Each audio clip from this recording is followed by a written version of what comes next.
First step of the shower is do our fixed panel. We're starting with the return. We put the panel in place and marked our center holes. We have them drilled. There's 1, there's 2, and then there's 3. We checked everything, fitted it, made sure. As in the other video you can check out, it's the bits we used. A little spray bottle of water.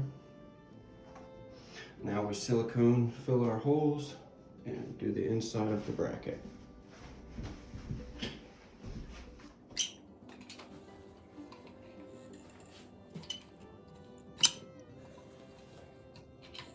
Less is more, silicone.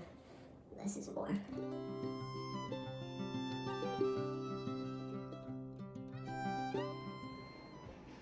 You go down on your side a lot with that shim, but I'm not even touching over here.